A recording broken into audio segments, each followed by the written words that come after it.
ಹಿರಿಯರೇ, ಪೂಜ್ಯರೇ, ಎಲ್ರಿಗೂ ನಮಸ್ಕಾರ. ನೀವೆಲ್ಲರೂ ಕೂಡ ಭಕ್ತಿ ತತ್ವಜ್ಞಾನವನ್ನು ಸಂಗೀತದ ಮೂಲಕ ತುಂಬಿಕೊಳ್ಳೋದಕ್ಕೆಲ್ಲರೂ ಕೂಡ ಕಾಯ್ತಾ ಇದ್ದೇನೆ. ಅದನ್ನು ಉಣಬಡಿಸೋದಕ್ಕೆ ಪೂಜ್ಯರಾದ ವಿದ್ಯಾಭೂಷಣರು ಕೂಡ ಕಾಯ್ತಾ ಇದ್ದಾರೆ. ಹೆಚ್ಚೊತ್ತು ತಗೊಳ್ಳೋದಿಲ್ಲ. ಹರಿದಾಸ ದಿನಚರಿ, ಪುರಂದರದಾಸರನ್ನು ಕುರಿತಂತಹ ಒಂದು ಸಿನಿಮಾ ಇದು.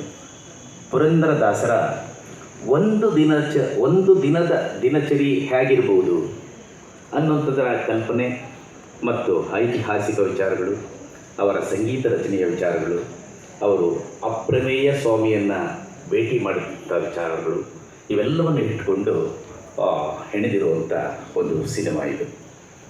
ಈ ಸಿನಿಮಾದಲ್ಲಿ ಪೂಜ್ಯ ವಿದ್ಯಾಭೂಷಣರು ನಟರಾಗಿ ಇನ್ನೊಂದು ರೂಪದಲ್ಲಿ ನಮಗೆ ಕಾಣಿಸ್ತಾ ಇದ್ದಾರೆ. ಪುರಂದರದಾಸರೇ ಆಗಿ ಅವರು ಸಿನಿಮಾದಲ್ಲಿ ಇದ್ದಾರೆ. ಸೊ ಹಾಗಾಗಿ ಪುರಂದರದಾಸರ ಜೀವನಕ್ಕೂ ಪೂಜ್ಯ ವಿದ್ಯಾಭೂಷಣರ ಜೀವನಕ್ಕೂ ಒಂದು ಅವಿನಾಭಾವ ಸಂಬಂಧ, ಜನ್ಮ ಜನ್ಮಾಂತರಗಳ ಫಲವೇನೋ ಅದು ನಮ್ಮ ಜೊತೆ ಅವರು ಹಂಚ್ಕೋತಿದ್ರು. ಇದೆಲ್ಲ ಹೇಗೆ ಸಾಧ್ಯ ಆಯಿತು ಅನ್ನೋಂಥದ್ದನ್ನು ನಾನು ಕೂಡ ಅವರ ಜೊತೆ ನಡೆಸಿದ್ರಿಂದಾಗಿ ಈ ಮಾತುಗಳನ್ನು ಹೇಳ್ತಾ ಇದ್ದೇನೆ.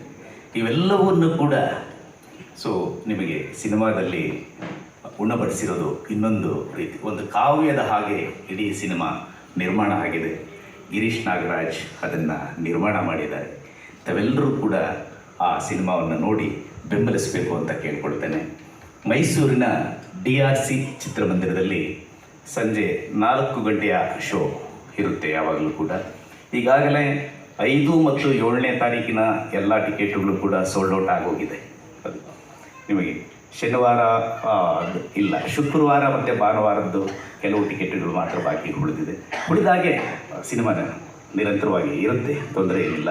ದಯಮಾಡಿ ಕೂಡ ಎಲ್ಲರೂ ಕೂಡ ನೋಡಿ ಈ 16ನೇ ಶತಮಾನದ ಪುರಂದರದಾಸರಾದ ಜೀವನ ಕ್ರಮ ಮತ್ತು ಇವತ್ತು ಪುರಂದರದಾಸರಾಗಿ ಅಭಿನಯಿಸಿರುವಂಥ ವಿದ್ಯಾಭೂಷಣ ಜೀವನ ಕ್ರಮ, ಈ ಎಲ್ಲವೂ ಕೂಡ ಹೇಗೆ ಮೇಳೈಸಿ ಬಂದಿದೆ ಅನ್ನೋಂಥದ್ದನ್ನು ಅನುಭವಿಸಬೇಕು, ಬೆಂಬಲಿಸಬೇಕು ಅಂತ ಕೇಳ್ಕೊಳ್ತೇನೆ. ತಮಗೆಲ್ಲರಿಗೂ ಕೂಡ ಧನ್ಯವಾದ.